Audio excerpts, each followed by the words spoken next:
Hello, I'm Christopher Lopez, and this is the StarCraft Observer. The show centered around the real-time strategy game StarCraft and its real stories from the community. We talk to artists, streamers, players, creators about their first encounter with the game and how it's changed their lives.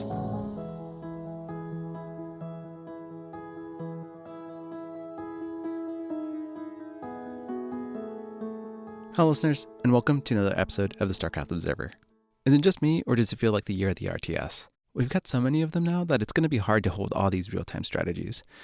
It's really incredible to see passionate folks of the genre finally doing something about RTS and innovating after so long. Sure, there have been RTS games released here and there throughout the years, but not the golden standard that StarCraft set.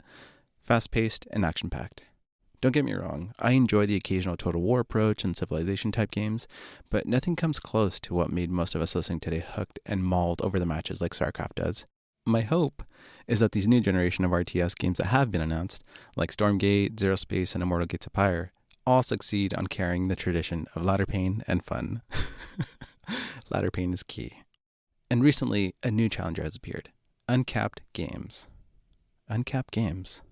What is Uncapped Games? Well, it's a studio based out of Irvine, California, and according to their bio via their webpage, Uncapped Games is a team of veteran developers with a vision to redefine the strategy genre by creating a paradigm shift with a more action-oriented, fast-paced, and fun-focused experience that can be enjoyed by everyone. Their mission? To develop a next-generation RTS for PC by refining core principles and introducing groundbreaking innovations to the genre. This allows players to customize their army, expand their economy, and advance their technology, all while enjoying infinite replayability. Nothing like a bio and mission statement that says we're just working on an RTS and hope to redefine the space. And you're probably wondering, well, what makes the studio so special? And to be honest, I was thinking the same thing too when I saw them tweet about a documentary they made. One where they start to discuss how they want to innovate, reshape, and push the boundaries of what makes a real-time strategy game. What we're, aiming for is a lot of RTS games, before you can even start, playing the game, you have a lot of setup to do, right? So in the case of something like a StarCraft, maybe I want to say a few minutes or more, you are repeating the exact same stuff that you've always done 1,000 times if you played 1,000 games, right? Which is, build workers up to that point, and then build a supply depot, and then build a barracks, and you're following this kind of, build order, and not much changes. Maybe even up to your second base or third base, it's kind of the same every single game, with the occasional exceptions of if enemy decides to proxy rush or something like that, then it switches things up a little bit, right? In an ideal setting, what we're working on, what we're trying to aim for is right when the game starts, you have some decisions, right? Like I could choose to expand to increase my income rate. I could choose to rush by building a bigger army. Instead of doing that, I can choose to tech to get maybe say my splash damage units out or my tanky units out. And it's just action from that point onward.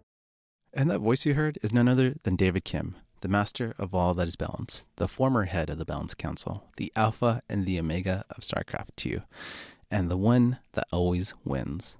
Everything perfectly balanced, David Kim. For those of you who don't know who David Kim is, he played a really big important role in all our lives, indirectly through StarCraft 2, for he was the balance designer, the one who could change our ladder experience in an instant, the one who served Blizzard for 13 years and 6 months, according to his LinkedIn profile, until parting ways to start Uncapped Games. And before they published this documentary or any mention of an unannounced game from Uncapped Games, there was a lot of commotion throughout the StarCraft community. A few of the guests today were posting all throughout social media about attending a summit of some sort in California, with a few notable figures like Rotterdam, Loco, Livy B, Parting, Crank, Zergirl, Smix, Tasteless, Artosis, and all the usual Blizzard Summit folks. And as someone who has lived their whole entire life in Southern California and very, very familiar with the Irvine area, it was pretty obvious to me which studio they were going to because they were nowhere near Blizzard offices. So after about a few days passed and the commotion died down a bit, Uncapped Games put out the documentary, and everyone who attended began to tweet their experiences of attending the summit and how they were excited for this new game. So me, being the ever-curious person that I am, reached out to today's guest to get a first-hand account of their experience, all while respecting their NDAs. And first up, we have someone that we briefly featured on the show in the past, and one that I consider the master of puns, Fear Dragon. Where were you when you heard about this, or when you got this invitation to come to the studio? I mean, knowing me, I was probably out on a boba run, like getting boba tea, honestly. Basically, I just got it through kind of an email. To be totally transparent, I had heard murmurings that something was happening kind of behind the scenes. You know, you hear the little bit of talk of David Kim is working on something and his studio and all this stuff is kind of happening, but you don't really know too much about it. And then I just eventually got an email, and it was kind of a really big surprise for me that I didn't expect that there was going to be this whole summit that they invited us for, or what to even expect from all of it. It really did come out of left field for me. Did you think it was fake at first? No. Okay, well, I will say, actually, I do remember now, it wasn't even an email first. I got a ad from someone on Discord. I'm not going to like dox their name or anything, but they had a username that looked like it had a crypto related thing inside of it, or it could be a crypto related thing. And I saw that and I thought, oh, another like Discord spam bot thing that's trying to add me to tell me to buy some random crypto coin or something. So I was going to say, no, of course not. But then I realized, yeah, actually, I guess technically I did think it was a scam at first, but not the scam that you're thinking of exactly. Right. What'd they tell you? I forget the exact initial message, but I did get some information after so I think I looked at their mutual friends on Discord and I saw, oh, they're friends with these people.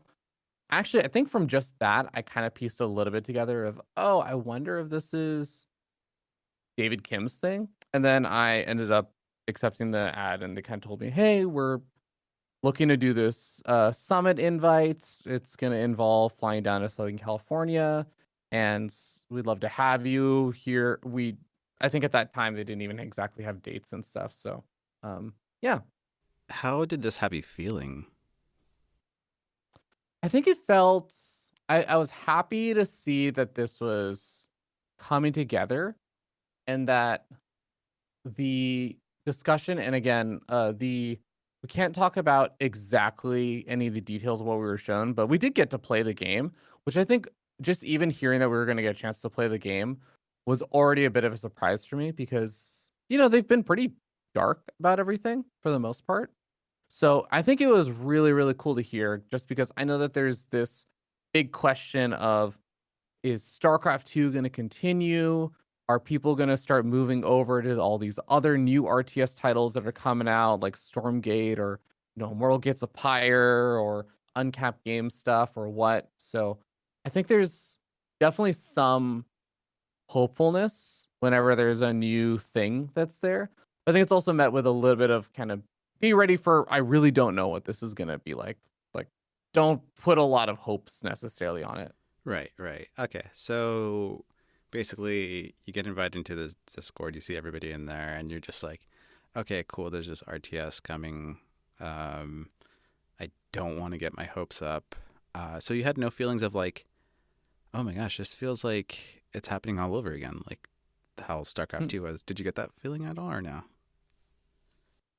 I mean, I wasn't part of the in crowd, I would say, for StarCraft 2, back when StarCraft 2 launched. So I have no idea if there were content creator summits and things like that, or pro players attending and checking out the beta version of StarCraft 2. I was not involved with any of that. So, Gotcha. But when you were involved, though, when I think it did remind me a bit of those kind of summits that we would have, not necessarily the beginning of StarCraft 2 or anything, because again, I wasn't involved with that, but around 2016 to 2018 or 2019, Blizzard would do the summits for StarCraft 2 content creators and everything. It was definitely a bit different in nature, because one's of launched product that they were saying, here's things that we're planning to do for this ecosystem you guys all work in. Another one is, hey, we're working on something that we don't know if you guys want to be involved in, but like, we want to show it to you. So the nature of that's definitely different, but I did get a bit of a vibe of those old summits, just because there's a vibe of seeing a lot of those same people and same names and everything at those events. on your, I guess, I mean, because you're based in California, so on your flight to Southern California, I guess, like, did you have any like racing thoughts through your mind of like how this thing, or like I don't know. I don't know what the question I'm trying to ask, but What was kind of like my vibe, I'm guessing. yeah. It's kind of, yeah. So I would say, I don't know if this comes across a little bit jaded, but I think when I hear about this kind of stuff now, I'm open-minded about how things will go.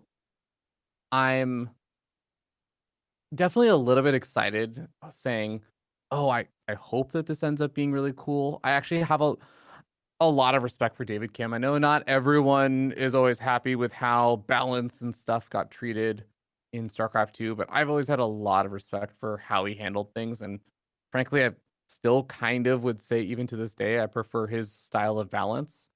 But I also maintain a small degree of both skepticism and also, I think, for a lack of better way of putting it, I know that they are bringing all these people out there to like get a couple of things done. It's pretty obvious when you invite a bunch of community people that are streamers and content creators and everything, that it's not just about getting feedback. It's also, hey, we're bringing you out here because if you like the game, then you'll talk about it and it'll create word of mouth and everything. So I think I'm always trying to keep that in mind a bit.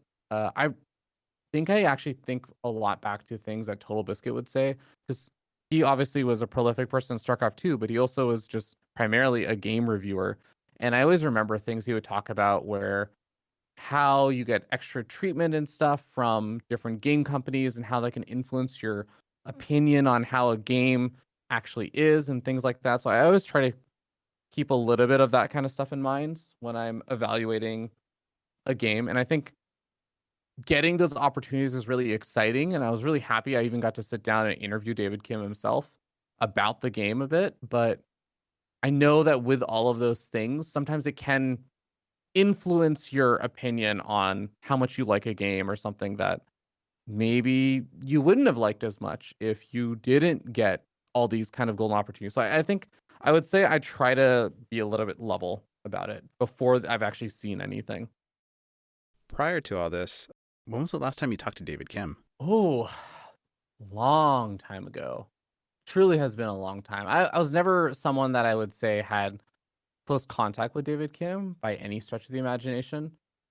I want to say the last time I spoke to him was probably one of the summits when he was still doing balancing for StarCraft 2. I think that probably would have been one of the last times I saw him. Probably at some BlizzCon. And what was it like to just interact with him again? It was really nice. I actually really like talking to David Kim just because I know that when you talk about balance with a lot of different people, people can get very strongly opinionated on things. I feel like David Kim is someone who... Actually, let me rephrase that. So I think a lot of people tend to have one of two different approaches to balance. One is that they feel like they really just know everything about the state of the balance for something, and they have a strong opinion, and they're very rigid and unwilling to change their minds on it. And the other one is honestly where I kind of sit, which is they just don't seem to have a strong opinion about anything on balance, and they really just don't seem to have many opinions at all for the most part. I feel like David Kim fits a really nice balance, no pun intended, on his views on balance, where he has opinions. He actually will push back on things when you say something that he doesn't necessarily agree with.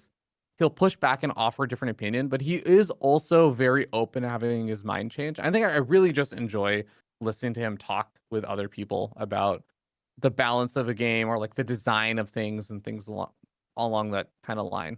So once you got there, like, what was your impression of the whole studio? Oh, I mean, it's a beautiful like studio. Tencent, I would just say Tencent has a lot of money, and it's reflected in having that kind of, as someone from Silicon Valley who lives in San Francisco, it has that kind of Silicon Valley tech vibe where there's a really nice kitchen, constantly stocked with all kinds of snacks, 10 different types of chips and haichus, as I mentioned before, and ramen and all kinds of stuff. It's a really beautiful campus area. Lots of very, very nice office space, kind of open floor seating and everything. So it kind of felt a little bit, it felt like home or normal to me.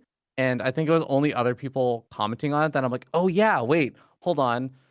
I come from Silicon Valley tech companies, and this isn't how every single office in the world is. How about the team? How was your impression of the team overall? Yeah, I really liked everyone that I saw from the team. I can't think of anything really negative that happened, and everyone was a joy to talk to.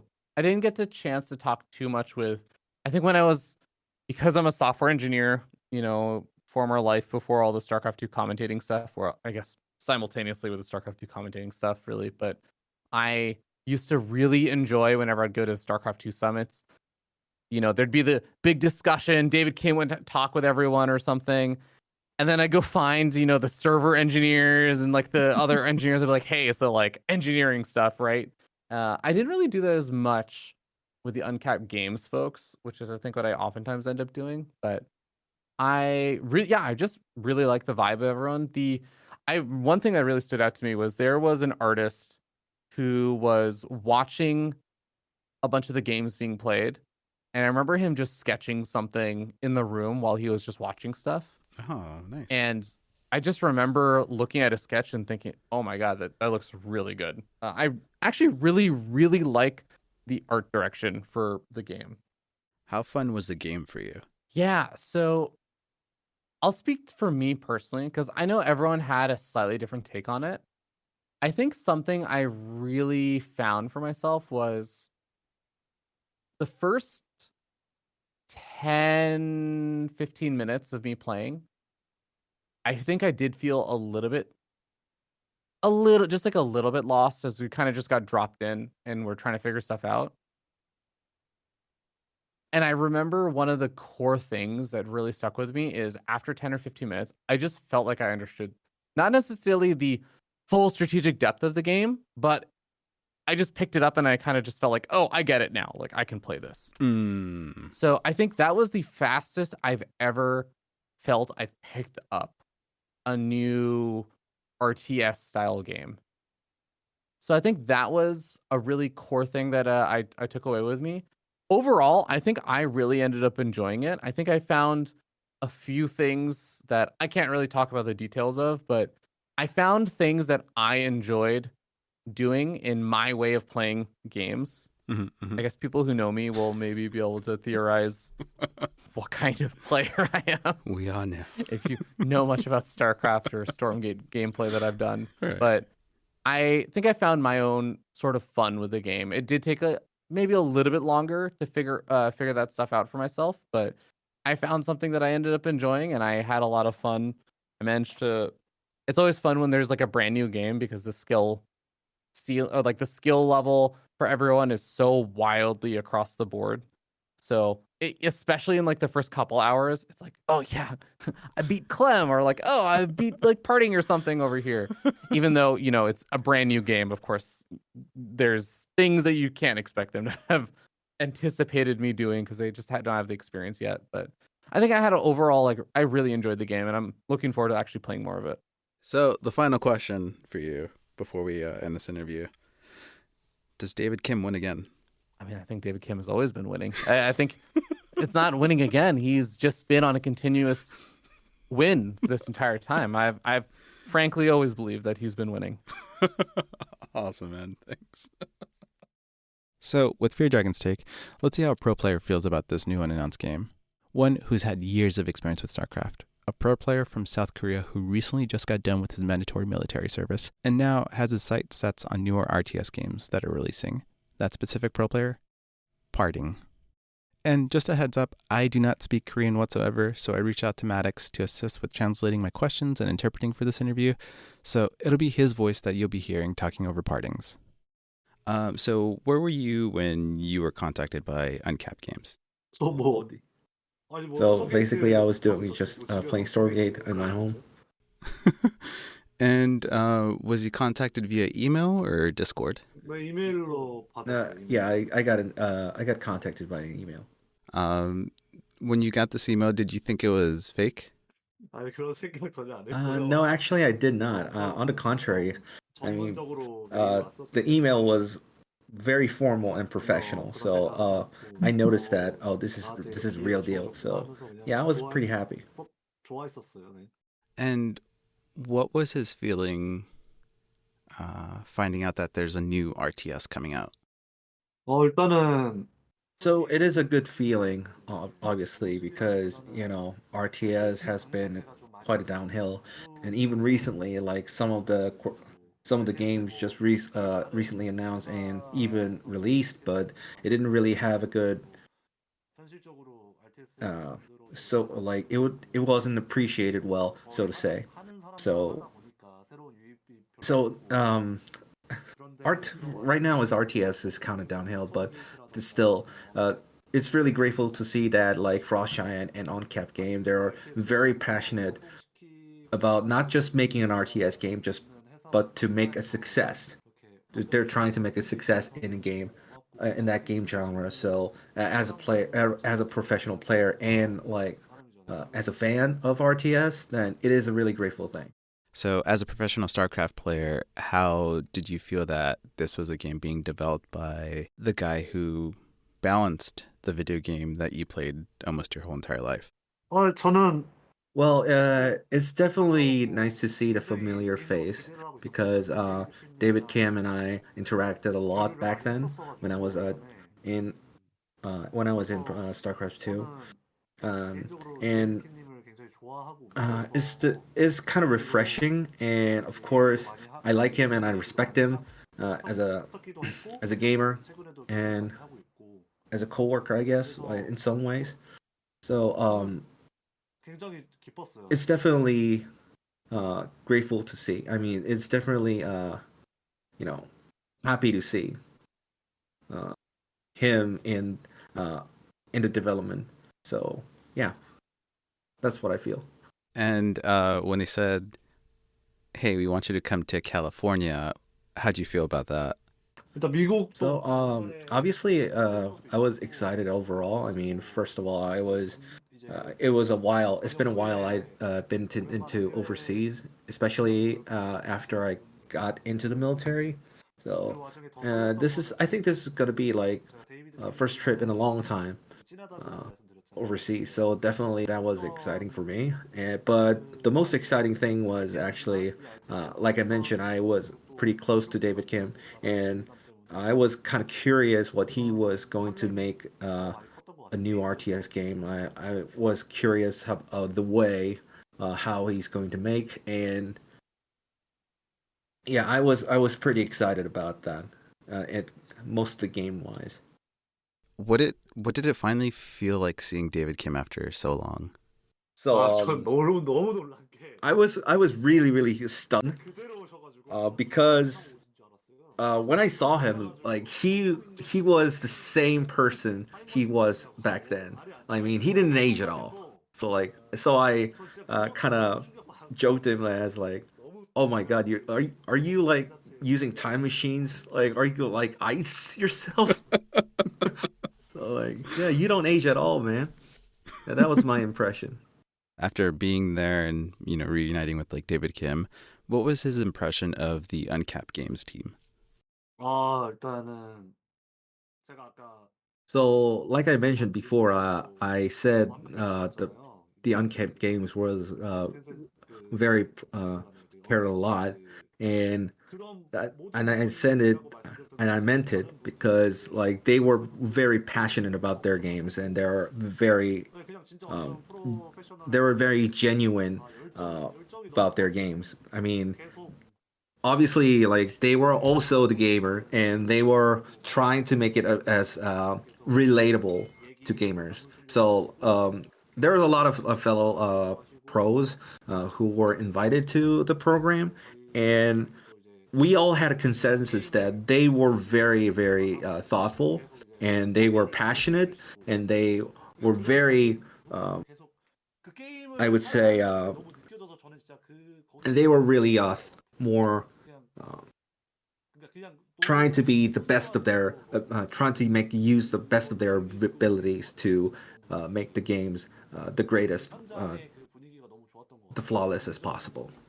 And then him being at the studio, did it remind him of being at BlizzCon all over again?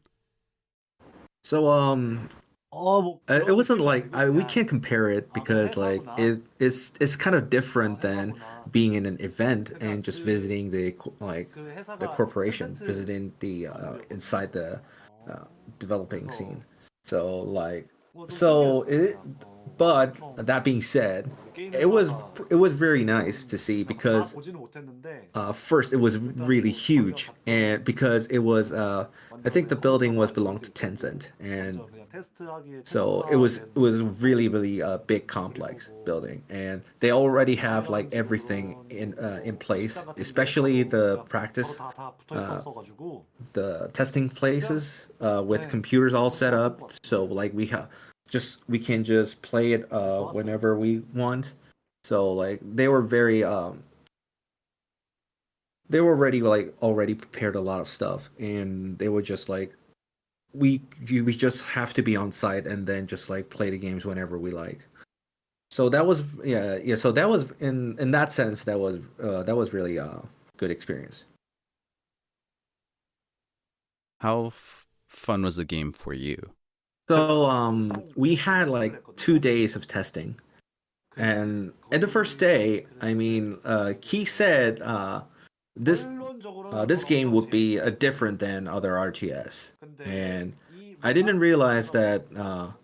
I didn't realize what it means at that time because, like, yeah, it is kind of different, but I couldn't understand what the game was intended to. I mean, it was a little hard to adjust at the first point. So I didn't really think that it was fun. But at the second day, after I kept playing for like 4 hours, I finally like kind of understand what he was intended to. So like, oh, okay, now I get the fun of that. Okay, I can now understand how like what this game was intended to, how it should be played. So and after I realized that, I soon got addicted to it.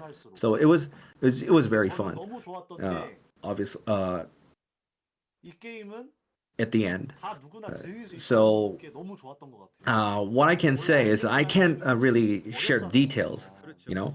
So what I can say is uh, this game will be like uh, in between, like you know, it'll be like much more familiar to the newer people, the new players who are trying to get into RTS. I mean, the RTS in general is kind of hard for new players to adjust, right? It is hard to learn the game, but this game is actually very. I think it's actually very fun to play for newer players. So I think that in that sense, I think it will do very great. So after playtesting and spending a few days in California, do you find yourself, or do you think that you will be playing the game more? So initially, after the 2 days of testing, we I get to play it more at my home after I return. They allowed me to send download the alpha version and just play it again sometime more. And like I said before, I mean, I think this game will hit big. And not only maybe it's just gonna be my opinion, but I don't think well, I doubt it honestly. We had a shared consensus that it was a well-made game, and we kind of understood what David Kim and his team was trying to bring into RTS. I mean, sometimes you say like from the old fans that like if you don't like, if you make RTS too easy, then it's gonna be too boring, you know, kind of stuff. But actually, this game is actually uh, save a lot of cores like the other like great RTS had uh, like StarCraft or Warcraft kind of had like that hardcore gameplay style. But still, it was easy to learn. It was very easy to learn for newer players. So, so in that sense, I think even if this is alpha, I mean, I kind of sensed a lot of things. I kind of sensed that this was like almost complete. This felt all for me. For it, this game was almost complete, even though it was barely alpha test. So like, wow, you get this kind of quality in this game, like in alpha. Yeah, and that's so in that sense, like, yeah, I think this game is gonna be big, and I'm really really excited. Whew. Man, that last part where he feels like this game's going to be big is a bold statement, but so contagious that you can't help but feel excited. I'm genuinely excited as I'm doing this narrative and just listening back to all the audio. Next up, we have Zombie Grub, who I had a great time chatting with about her experience at the summit and had such amazing points and insight into how she felt about the unannounced game that it made me think about the whole thing differently. Where were you when you got a message about this unannounced RTS? Do you remember that moment? Not really. I feel like it was sometime around Katowice, though, because I think a lot of us were talking about like potentially going to, like, the Europeans talking about going to the United States or something. And then I think I was the only American there. So I was like, yeah, I might be going to California sometime.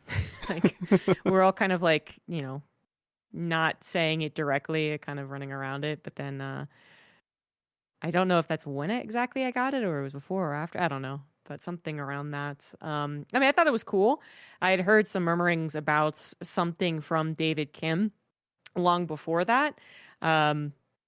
Just, remembering that all these guys actually made studios, and then someone mentioned that they'd actually talk to him about something too. So I think we were all kind of expecting something along these lines, but obviously it was really nice to be chosen for it. That they mostly stayed with the StarCraft crew. That was pretty cool. When you're like Katowice, it was like everybody like, oh, you're going to California too. Yeah, it was. There's definitely a moment we were all kind of like, oh yeah, there's did you get an email? Did you get an email? What email? Like, this email, like, sidestepping around saying it directly. Not that we'd been signed, I guess. Obviously the actual signing of NDAs and stuff happen at the event, so there's some gray area, I suppose. But a lot of these companies ask us to do like a friend DA, I believe is what they call it. So, since we're friends with them as well, obviously, and we don't generally not assholes. We don't want to try and ruin anything that they have planned. So we do try and, keep some secrets. But once you realize that everyone's talking about the same thing, it's not really a secret. So yeah. It's kind of like I kind of equate that to the Stormgate private chat Discord where it's the playtest area. Mm-hmm. So it's just funny. Yeah. It's funny seeing people talk about the game in there and stuff that's unannounced, and seeing the public chat like kind of just speculate what's going on. Yeah. Well, my favorite is, being on stream and being like, this thing that happened around this thing. And then like some of the chatters are also part of the Discord or whatever it is. And so we'll start talking around each other and, try and avoid giving anything to the other chatters who are like, oh, you guys gotta tell us. Yeah, my favorite is when I was streaming one time when once Stormgate kind of like released their ladder system, I was like going really ham on it, and jumping from Stormgate to StarCraft, it's like kind of readjusting your mind because the hotkeys were different. So when I was on stream, I was like, crap, I'm pressing the wrong hotkey for supply. And then like somebody was in my chat like, oh, I know why. Yeah, it's probably the same reason why I'm experiencing the same thing too. I was like, yeah, chatter, exactly. You know what's up. So you finally get this like offer to come to like Uncapped Games and stuff. Like what's running through your mind as you're like on your way there on this flight? Yeah. Obviously, thinking about the game quite a bit, but actually we all took it as an opportunity to do other things. A lot of people went there before the summit and people stayed after as well, because it was one of the few chances any of us have had to, well, for a lot of them, go to America again, with so few events happening. But then for the Americans, it was just literally the only chance we had to get together with some of the StarCraft friends that we had made, but who aren't commentators. As far as the core group of commentators, we can see each other on a pretty regular basis, I suppose. But For a lot of other people that we would see at BlizzCons and MLGs and Red Bulls and IEMs and whatever else happened, Cheesadelphias, stuff like that. BlizzCon, obviously, it was a huge one. It was where you were guaranteed to see everyone that you hadn't seen for a year, basically, because everyone went, right? We just haven't had that in a long time. So, yeah, most of what I think I was thinking of was actually just how fun it was to see people again. We plan to go on Disneyland, sorry. So I was really looking forward to that. And even in Disneyland, I remember thinking like having a great time with my friends and just being like, oh, no, it's even more awesome is that tomorrow we could find out that there's like this awesome new game that we can all play. So that was a really good feeling. Yeah, like that was one of the things I always liked from when you guys posted like post or prior to BlizzCon, when you guys all met up and would post it on social media, even like back in the day.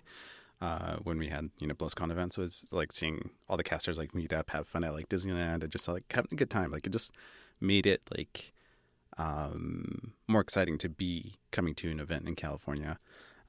So yeah, like when I saw those like photos of like the Disneyland stuff, I was like, it reminds me of BlizzCon. Like this feels good. Yeah. This feels great.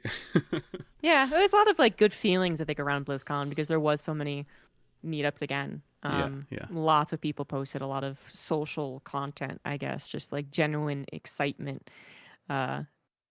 Whereas I think there's always a little bit of like, they kind of have to do this if it's for an event they're working at or something. So we all, I think, agreed that it felt like a lot like going to BlizzCon, for obvious reasons. It's in California. We were treated very, very well, and we could all go to Disneyland. Yeah, so. That's awesome. And prior to all this, what was your last interaction with David Kim? Gosh, that's a good question, because he left quite a while ago. I did interact with him. We were invited to summits before I was a, big shot commentator. Bay Street TV was very big, so we were all there. And we had a couple of like group sessions with him and stuff. And he was always a very nice guy. He's a very earnest guy, like some of y'all out there might have seen him in some of the videos. And, that's how he talks in real life. That's how he looks chipper.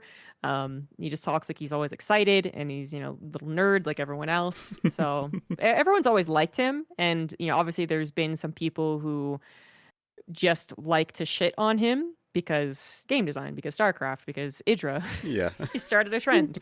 But the honest truth is that I think that he actually did a pretty good job developing something that was, uniquely its own, which was StarCraft 2. Obviously taking inspiration from StarCraft 1, but he was there on the ground from the get-go. He's always very polite and very curious about other people's thoughts, would always just take anyone's suggestions very, very nicely, no flippant hand waving. So I think the last time I talked to him was, I don't know, maybe like 2016 or something. I have no idea. But I remember one of the group sessions that I had, as far as balance goes. And that's probably my last memory of him. Some of the other guys I had like talked to him more or, were more active in communicating in offline channels. I don't do that with anyone, not even like close friends. So they had more constant contact, but I knew that I would be very interested in whatever he did. I, have had my opinions about some of the other games that have come out, over the last few years or been teased, I suppose is more accurate. They haven't actually fully released, but, one thing I've always had a problem with was and not necessarily in any of these games, but just generally, there's a lot of people who would work on a game or be very interested in as like a content creator in a game, and that's great, and they'd say, well, I have this idea of what would make the game better because everyone does, right, myself included.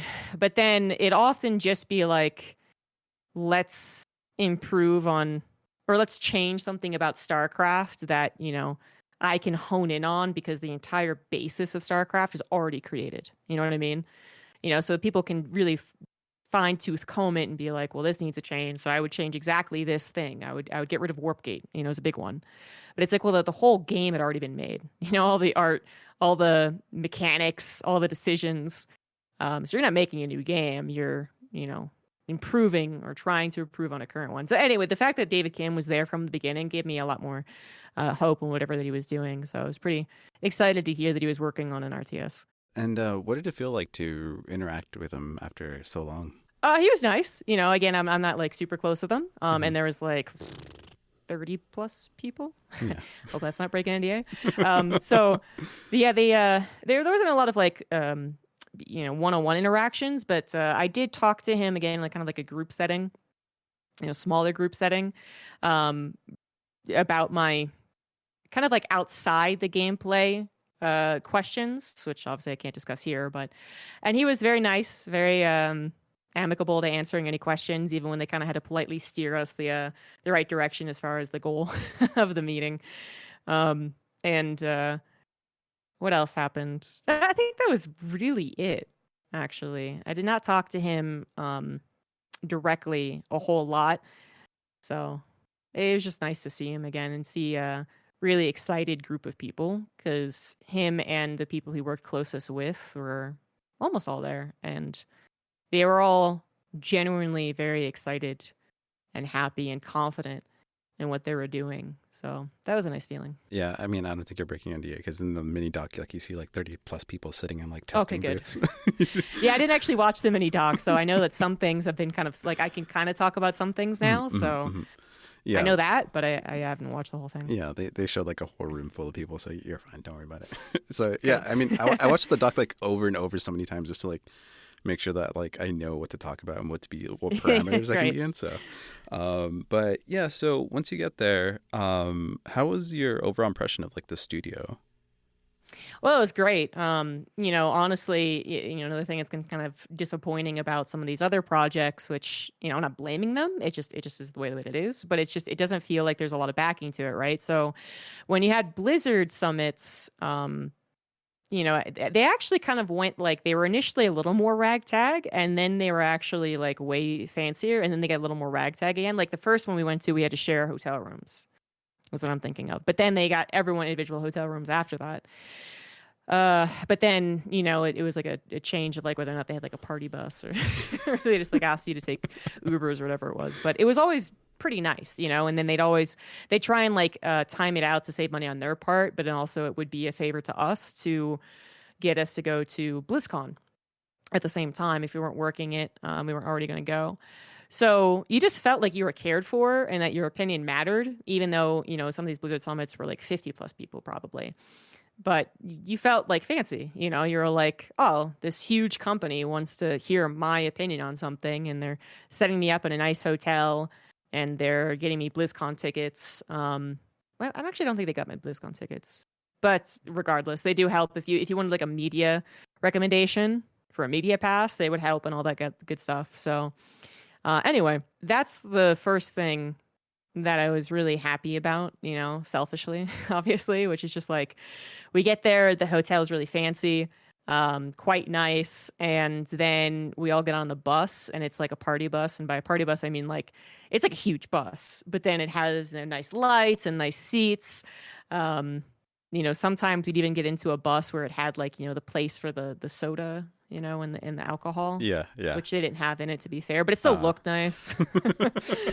So all of us, would have, fun times all getting in the bus and then just feeling nice, I guess, and then being taken to the studio, which wasn't really that far, but taken to the studio, going through all the usual, like signing the NDA and getting signed in and stuff actually even felt kind of nice. Because I feel like, we haven't done anything unique or new in a while, I guess. And this was something to be excited about, to be reminded that this is like a very legit company, I guess.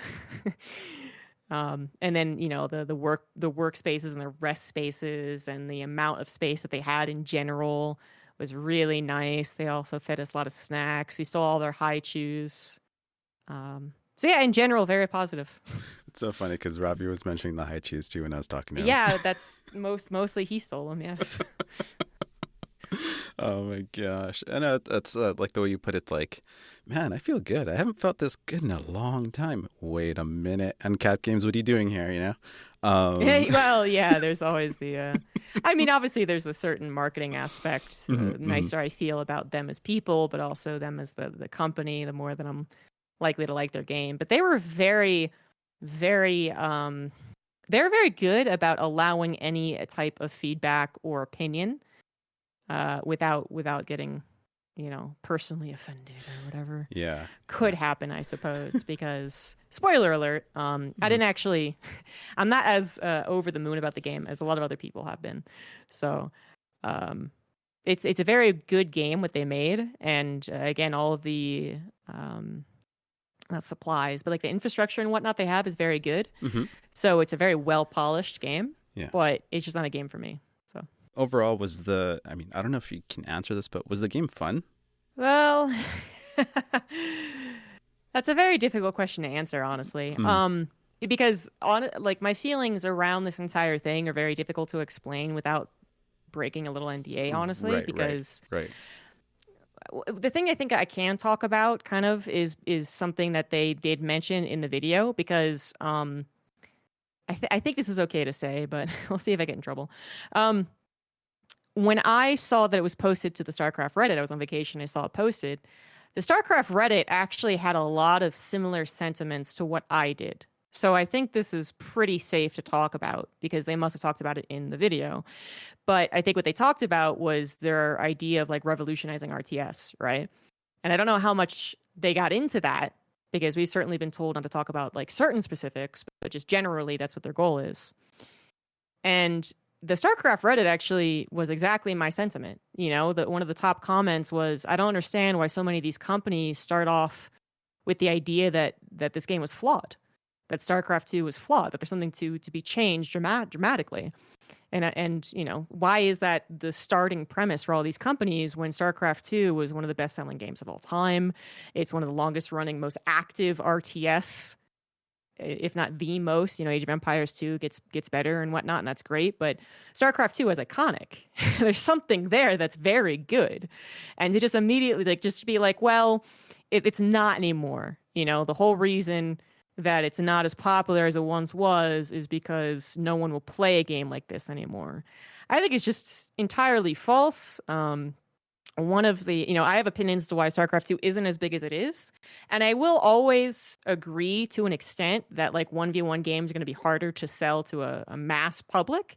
But I don't think it's like as hard as people are saying. I also don't think it's as hard to sell tough games. There's always this discussion about toughness and, is it too difficult? Is it too easy? But people usually like actually a challenge. And one of the things I really liked about Stormgate's talking about their ideas was they had one really smart thing, I think. They had many smart things, but one thing really stuck out to me, which was they said, Elden Ring was a great influence for us. Because Elden Ring took this extremely hard genre that was known for being hard and then created a way to make it like very accessible to the public. So tons of non-Dark Soul players love Elden Ring. And I was like, that's great. My other example is Age of Empires 2, where there's a lot of talk about how can we reduce the amount of macro that is necessary? How can we make the fun parts of RTS, which to some people's ideas is like focusing less on the macro, less on the SimCity, less on the base building. And I look at Age of Empires 2 and it's growing. And I'm like, well, that doesn't compete with that. But okay, maybe it's still a small subsection of people. But then I see a lot of people kind of like in a weird, like same vein as like the whole difficulty thing. But a lot of people actually really like sitting back and playing a very chill RTS, but with some competitiveness. That's what the people like about Age of Empires, I think, is that you can feel like you can sit back for a little while without try-harding, like there's the collecting goats or sheep or whatever it is, and scouting is still a necessity and whatnot. But, some of the team games, just like putting a wall up and waiting forever. And so people, I think, actually do like base building, and they do like SimCity, and they do like a feeling of management in RTS. And just completely getting rid of that, not only I think is wrong, like the basis of getting rid of that is wrong. I also wonder, like, at what point do we just not call it an RTS anymore? Yeah. Yeah. And then, you say that and people are like, well, hold on here. Like RTS is too big of a genre to even really, like there's StarCraft RTS and then there's like Total War RTS. And that's clearly very different. It's like, okay, yeah, but you know what we mean, right? Like you're being pedantic, but you know what we mean. Yeah. Like how far can you remove all of these elements and still call it an RTS as far as what people see when they see the genre, the tag RTS on Steam. and they're like, oh, great, an RTS. When they click on it, what do they expect? And some of these things I just don't think is what people would expect from an RTS. And Zombie Grub makes some pretty solid points at the end there. Points which inspired me to go back to find that specific Reddit thread with the arguments that I too found myself sympathizing with. I'll link that in the podcast show notes. Now we move on to my final guest, who to my surprise caught me off guard with their responses. And on top of that, never thought I would speak to you personally in a million years. I don't know. It's just a thing I do in my head where like I place somebody really high up and I just never think that I would speak to them ever. That's just me. But here to share his experience with me, Artosis. Where were you when you initially got the invitation to come play in Unannounced RTS? Okay. So where was I when they invited? Honestly, I'm not exactly sure. I think I either got an email or someone reached out to me on Discord. So I was just doing my very daily grind of be a dad and stream StarCraft games. So I'm not sure exactly where I was at the moment, but someone definitely reached out and mentioned this opportunity. I had a quick Discord call with them, and that was the invite. I thought like David Kim would have you like on speed dial, being like, "Artie, we need you, man." Yeah, well, it wasn't David Kim specifically. I think that reached out. It was someone else at the company that I knew, but I mean, there's a lot of ex-Blizzard people there, so I think several people had my contacts, and just kind of someone familiar with me reached out. Did you think like it was a fake thing? No. Like, I'm excited about all the different RTS ventures that are going on right now. And one that I was like quietly optimistic about since it semi got announced was whatever David Kim was working on. I've known David for a very, very long time. And I actually think he did a great job with his, being the StarCraft 2 balance designer and like the multiplayer designer, whatever it was that his titles were. I was always a fan of like the way he was patching the game, the way he thought about the game. I always got to talk to him quite a bit at like BlizzCons and stuff. So in my mind, he was one of the more qualified people to go out and make an RTS. So I was always really excited to hear what they had in store. But we hadn't really heard anything since the initial like David Kim's going to do this. And that was it, right? Whereas Stormgate is exactly the opposite. They've been so transparent with what's been going on, everything I've heard so much. Right. So when I heard that, I was like, oh, I almost forgot about that. Sick. All right. On your way there, like, how are you feeling about the whole like unannounced RTS that you're about to play? Like, what's like running through your mind?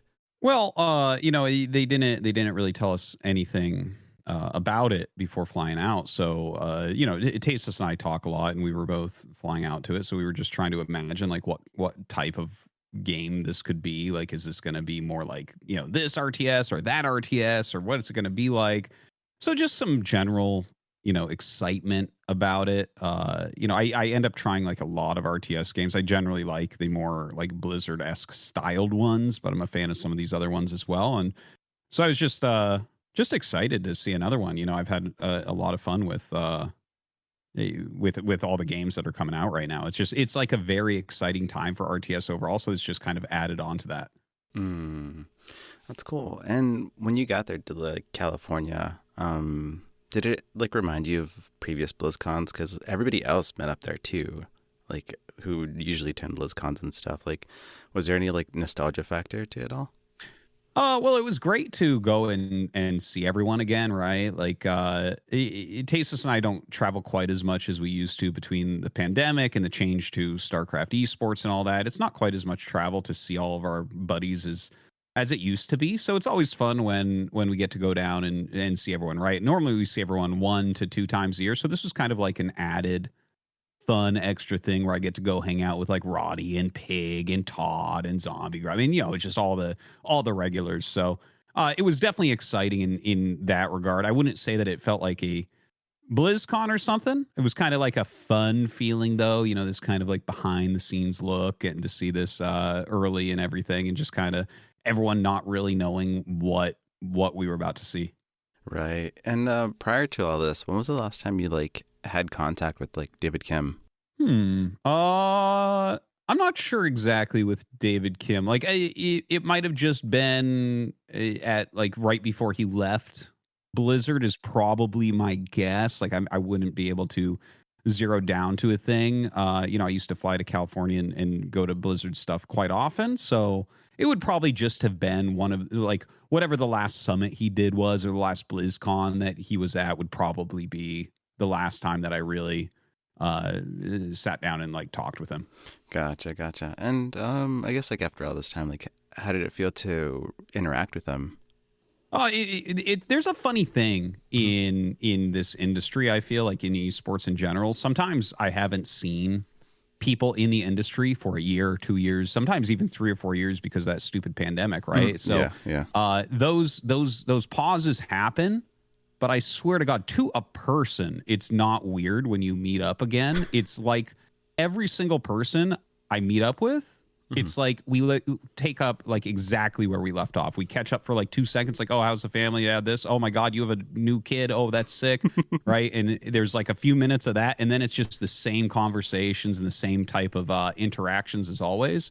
I've always found that to be the case within this industry. It's just like your lives are like separate until they're together, and then no one's. It's not like, oh wow, do I even know him anymore? It's more like, oh, David, all right, sick, or whoever, all the people that were there, right? So it's just like a fun get back together. Okay, finally we're back together. Cool, let's chill. Oh, that's so awesome. So you get there, you meet David Kim. How was your overall impression of like the studio? Oh yeah, the studio was beautiful. Like they have a really nice office. It's one of those. I've gotten to go to some of these, right? Blizzard, and I got to visit a Google office before, and just these. You see them sometimes on like a YouTube video or on TV or whatever, where you go and you're like, damn, I'd like to work here. If I'm going to work in an office, this looks pretty sick, because it's like they've got great food all around. They have fun stuff, computers all over the place, TVs on the walls, like great coffee machines and all that, beautiful campus, that type of thing. It was one of those offices. And like, I visited several of those over the years, so I can't really.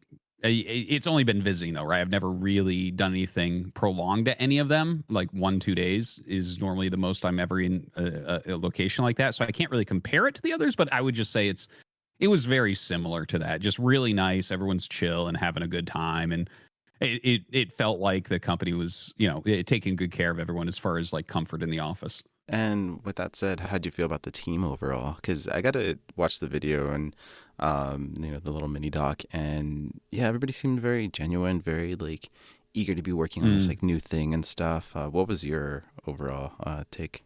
Well, my take would be they all really believe in what they're doing. They're all really passionate and really genuine. And I think that that's like a really important thing. It doesn't feel right. It's a smaller company, so there's no feel of like, oh, this guy was moved to this team. The feel is more like everyone here belongs here and is working hard and believes in the mission and what they're trying to do. So it was like a very, very positive visit, like a lot of excitement involved. Yeah, it was a little bit contagious, really. When you see people that are working hard on their visions and trying to do the best that they can do with what they're doing, it's how can't that be contagious? Right. Yeah, like I've been on teams too before where they're working on something and they're trying to achieve like a certain goal, a certain mission, and when they're passionate about it, it just resonates off of them, and it resonates onto you, and it starts like being this contagious thing where like, oh dang, I think this thing's gonna be good. Yeah. Like when we met him, right? We're talking to him and stuff, and then they show us the game, and you could see everyone kind of standing there with like these big smiles on their face, waiting to see what we think and stuff. And I thought that was really cool. They were really excited just to see what the, if you work inside a small office like that, like obviously you have everyone kind of on a similar page, and you've worked on it for a long time, and then to show it to the first group of outsiders and kind of be excited about what they'll see. It was kind of a cool thing. Nice. And after you did this whole like play test and stuff, like how's their response to your feedback? Like were they just I would assume like they were very just, okay, cool, like we'll make note of that type of thing. Yeah, I mean they definitely took feedback. They asked lots of questions about what we thought about various things. I definitely went and like sought out David and picked his brain about ideas and stuff and talked to them. My overall view was like very positive. I very much had fun with the game. I think I ended up playing the most out of everyone that was there, if I'm not mistaken. I think I actually grinded the most games on the internal like ladder server or whatever. I'm a big grinder anyways, but yeah, I mean it's I quite liked it and everything. So I think that they were obviously happy to hear that. And that's actually really impressive because, like, I spoke to somebody else who wasn't really a big fan of, like, the whole redefining of RTS because in the video they state that, yeah, that's what they're trying to do. Like, they're trying to redefine what RTS means and at what point does an RTS not become an RTS. And did you have a similar feel that, like, cool, like, all these, I don't know, I don't want to go into game mechanics or anything, but did you feel like it was still an RTS? So just to be clear, I am on an NDA, so I can't say anything like specific about the game, but I definitely can mention like, okay, so a few things about it that I would say. It feels very, very good. Okay. It's extremely responsive. You can control everything really well. If you're used to playing like StarCraft 2 or something, you can pick this up like quite quickly. It has like it has really good strategic depth. The more I played, the more I realized that there's actually a lot of depth in this game. There's a lot of different ways to play this game. And I'm definitely like, I definitely had a lot of fun. And yeah, like I'm very excited for when I have the opportunity to play it again as well, I guess is the other thing I'd want to say. So like, yeah, it's definitely, I would definitely say it's an RTS. I think that's, I'm almost confused that someone would say that it's not. I would say it definitely is, but yeah, no, it's yeah, I can't say anything specific, but it's like, it's very strategic. It feels great. It's really fun. Yeah. I guess like, at what point do you feel like an RTS is not an RTS? Huh. I guess some of the key things for RTS is like in a real-time strategy game. I'm trying to think if there's a game that is an RTS that I wouldn't consider an RTS, and nothing really comes to mind. The thing is, everything has different levels of everything, right? So like maybe Age of Empires 2 has the most complicated economy, right? And then it's like, okay, well, mechanically demanding, we'd probably go to StarCraft 1. And then like, okay, like speed required, maybe that's Star 1 or Star 2, right? And then it's like you have these very other different strategic things that you get out of something like a Company of Heroes, right? Or games that are more like that. And then you get things that are like, okay, well, macro almost just doesn't matter, and there's almost no workers in Warcraft 3. Okay, well, is that still an RTS? Yeah, I would say that is still an RTS. So, I mean, I think I guess it's probably subjective to some degree, but like, yeah, a real-time strategy. So it's a game that focuses on strategic gameplay where you're both not taking turns, right? You're both doing things probably as quickly as you can. I think that some of the important things within an RTS that really defines it from other games would be something like having to switch your screen. I think that's one of the main things that people don't take into consideration that makes RTS really different, where it's like, okay, well, I mean, you could walk around with your whole army and technically macro off only hotkeys in StarCraft 2, but more likely if you're going to play well, you're going to be jumping all over the place, which is not generally something other competitive games have. So yeah, I don't know. I don't think I have a great answer for that, but that's kind of, I guess, part of the idea that I have for it. Never really was asked a question like that. But Yeah. It's a good question. Basically, when strategy stops happening in real time, that's when it's no longer RTS. I guess on the very, right, that's like the lowest bar right Yeah. there. What does real-time strategy mean? It means it's a strategy game where you're playing at the same time, right? Like if there's no turns in chess, does that become RTS? I guess so. Oh Oh man, I can only imagine just making a move and then I don't know, like I can't picture that like not taking turns in chess.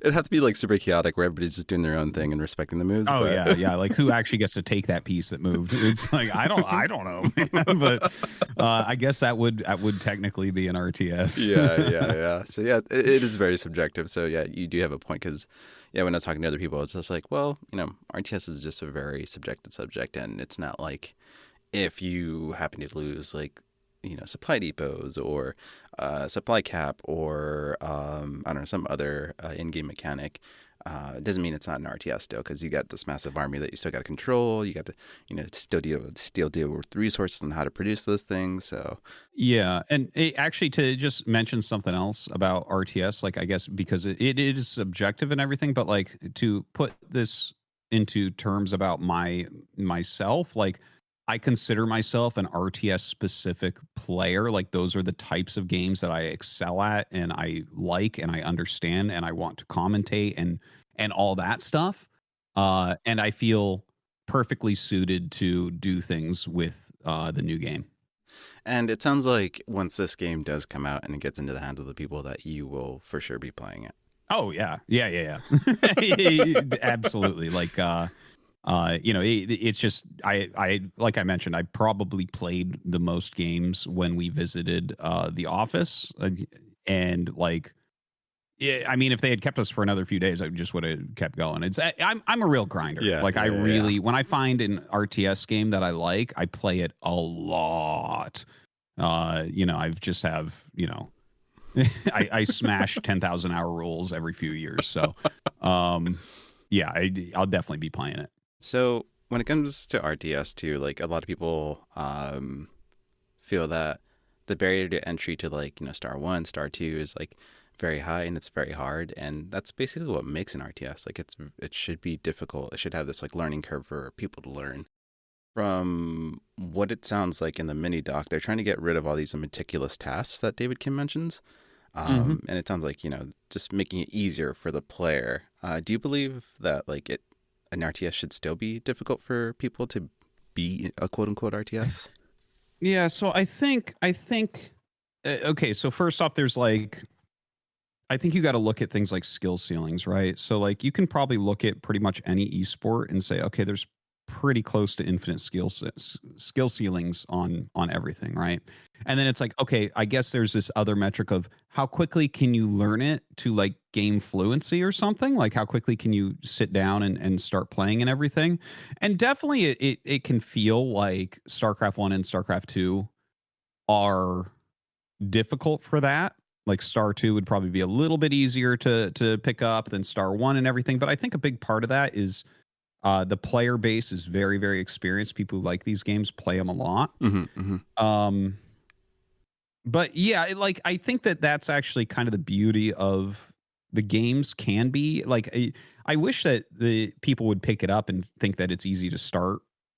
But if it were easy to start StarCraft 1 or StarCraft 2, that might kind of take something away from it, because it's like, well, I mean, the game's hard and that's part of it. And like I got to be truthful with you. Like I've played StarCraft for like 26 years or something, and it's been kind of the central point of my life for most of that. And I play all the time. And if StarCraft 1 like the servers broke or something, I would play StarCraft 2 all the time. But like I don't really play StarCraft for fun. Like StarCraft is almost like it's this hard thing I do. It's like this lens through which I improve myself in a way, if that makes sense. It's like it's more about learning and improving and doing something hard and feeling the rewards of executing something that's really difficult that I have to think about and is mechanically hard and strategically hard and all this.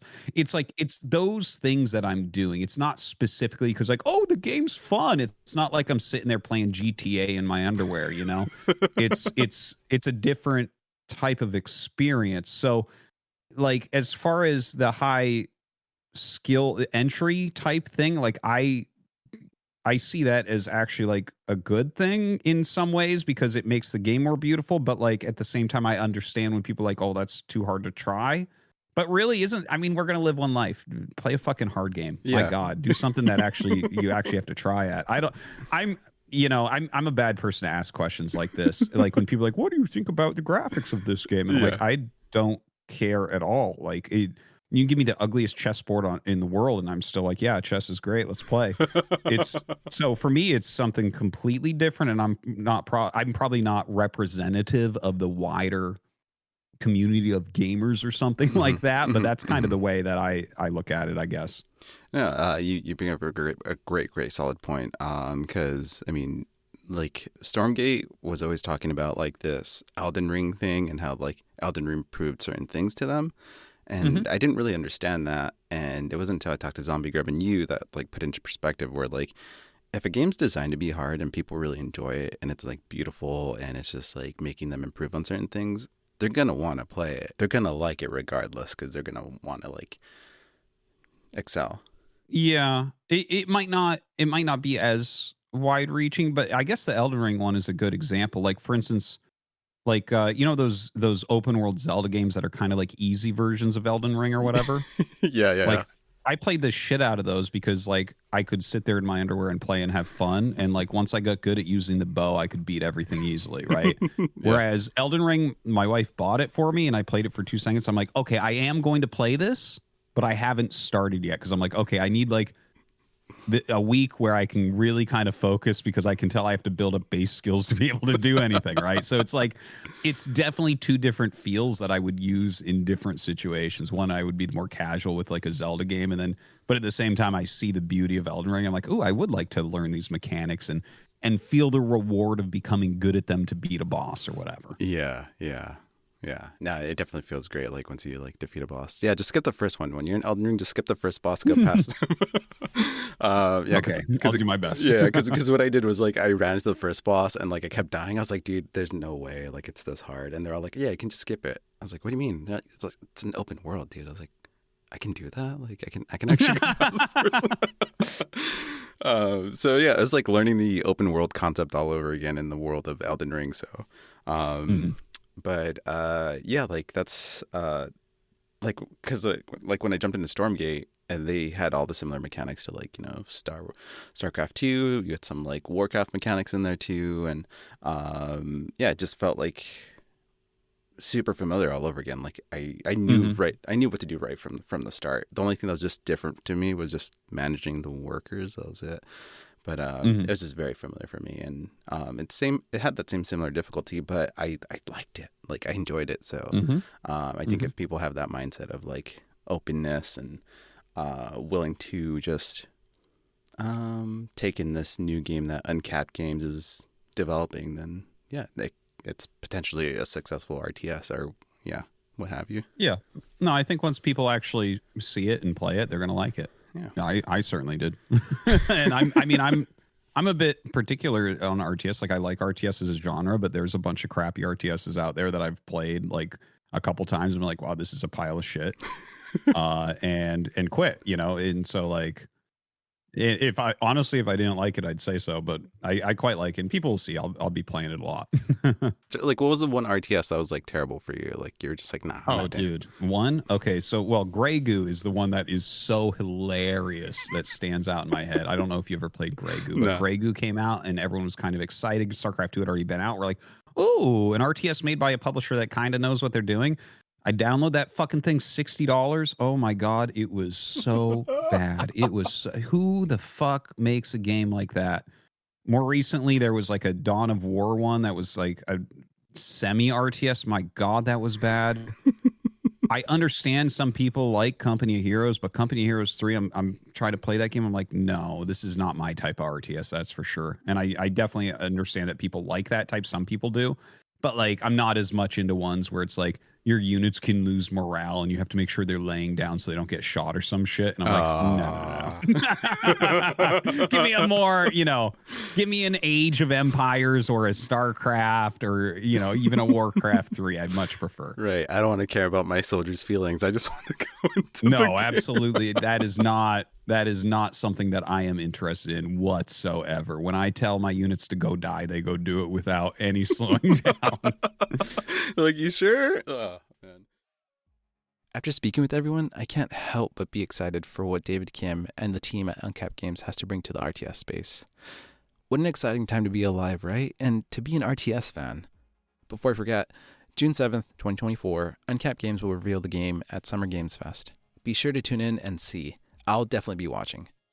Thank you so much to everyone who participated in this month's episode. Thank you, Fear Dragon, Parting, Zombie Grub, and Artosis for sharing your experiences with me and giving me the time of day to speak with you.